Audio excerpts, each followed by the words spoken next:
Dans un procès où deux peuples tout entiers sont concernés, sont affrontés, vous avez certes compris qu'il eût été plus sage de laisser cette affaire à ceux qu'elle regarde, ceux qui tiennent le fouet et ceux qui s'en défendent. J'ai l'impression, messieurs du tribunal, que vous êtes victimes de mirage des îles. On vous a offert un beau fruit, trop vite mûri hélas. Au soleil des tropiques, fleurbon la violence et la subversion. Les débats clos, l'affaire plaidée, voici ce fruit décortiqué de son noyau explosif et de sa pulpe de sang. Il ne vous reste plus que l'écorce de ce fruit. C'est pourquoi il est impensable que sur un tel dossier puissent se refermer les portes d'une prison glacée. De Gratien le militant et dirigeant communiste à l'élu et à l'avocat, il n'y a pas de frontières.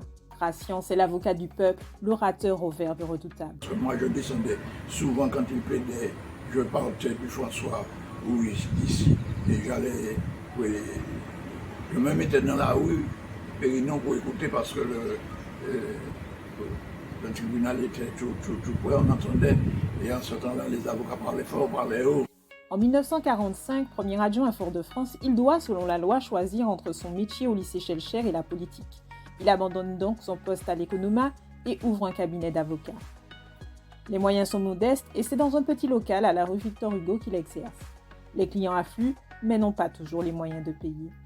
Maître Gratien, comme on l'appelait avec déférence, mettait en avant des valeurs humanistes et communistes.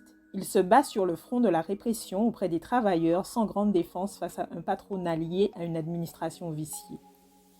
Il est ainsi l'un des 11 avocats des 16 de Basse-Pointe accusés du meurtre de Guy de Fabrique en 1948.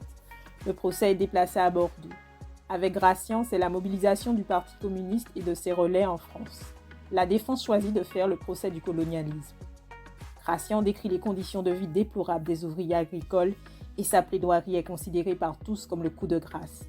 En 1951, les 16 sont acquittés. Georges Gratien acquiert une grande notoriété. Lorsque l'affaire de l'Ojam éclate en 1963, une véritable hystérie s'empare de la Martinique.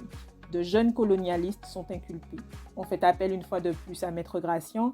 5 jeunes communistes font partie des 18 inculpés. Non, parce qu'il a été le dernier à prendre la parole parmi les 18 avocats qui nous ont défendus. Et sa plaidoirie est de celle qui marque. Vraiment, c'est quelque chose d'extraordinaire. Moi qui écoutais, au poste, on se demandait, nous demandions comment Gratien a pu imaginer, inventer et puis créer ces joutes oratoires qui ont ébahi le public français qui était là. Si certains sont condamnés à des peines de prison, les conclusions reconnaissent tout de même qu'il n'y a en l'espèce ni attentat ni complot. Je les voyais pendant que Gratien parlait, ils écarquillaient les yeux comme pour dire, ils ne parlaient pas bien sûr, mais pour dire ouais. Et puis M. Katir là, vraiment, ça me semble extraordinaire. On ne pensait pas ça, non. Et je me demande, et je dis que ça a influé pour une large part dans l'acquittement de certains d'entre nous lors de ce procès. Parce que celui qui soutenait l'accusation le jour de notre procès, c'est un monsieur qui a tué pas mal de... Il était avocat des Algériens. En France, il en a fait torturer pas mal, il en a fait emprisonner pas mal. De sorte que c'est un monsieur qui avait derrière lui... Et on leur dit, taisez-vous, soyez patients, ça va venir. Le gouvernement s'en occupe. Il n'y aura plus de misère. Et M.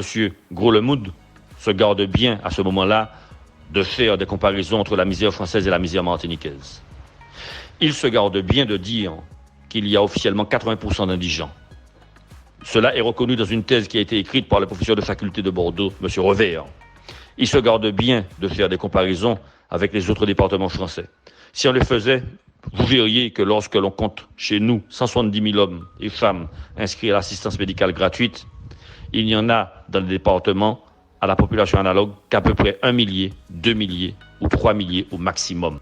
En 1974, à Chalvet, 2 nouveaux morts s'ajoutent à la liste des victimes de la répression anti-ouvrière que connaît la Martinique à chaque grève. Gratien, sur place, escorte le cadavre du jeune Marie-Louise pour s'assurer que la vérité puisse être faite sur les faits et l'identité des assassins.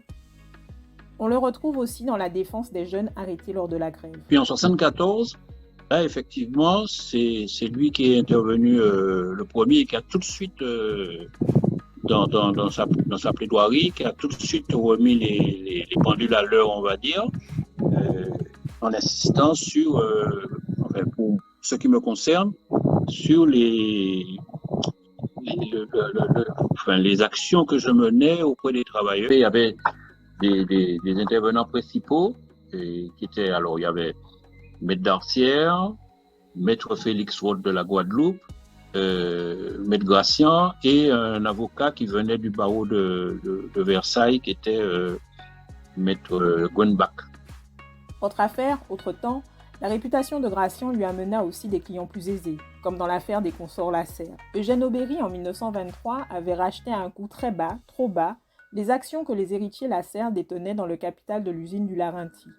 En 1949, Yolande intenta un procès en restitution que personne ne voulut accepter, à part Gracian. Georges Mauvois raconte qu'il vit là l'occasion de ne pas laisser totalement impuni l'assassinat d'Aliker.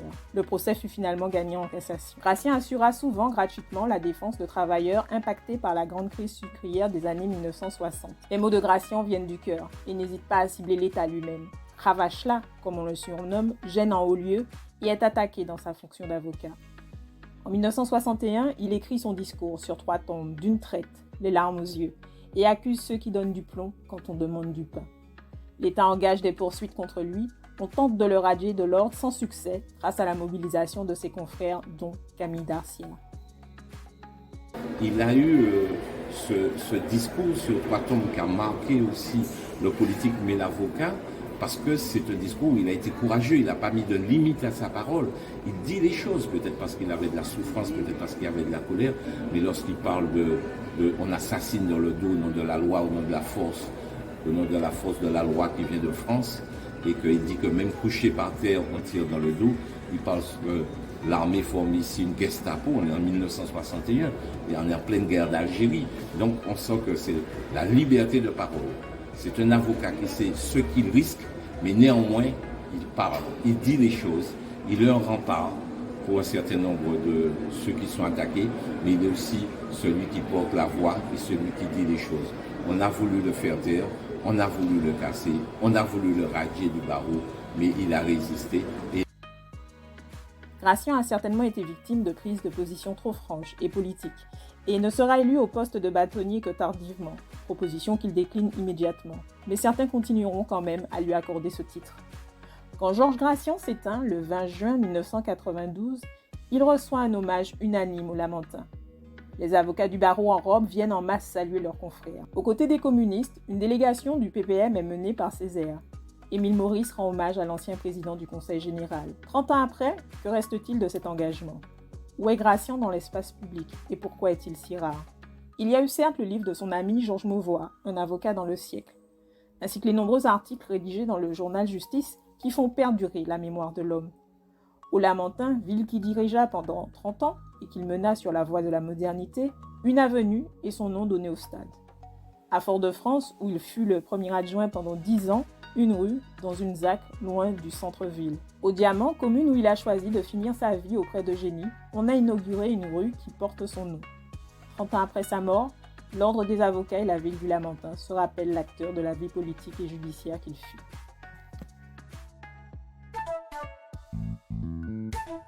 C'était Oliron la Caraïbe, une plateforme dédiée à la Caraïbe sur Facebook, Twitter et Instagram. à écouter, à regarder et à lire.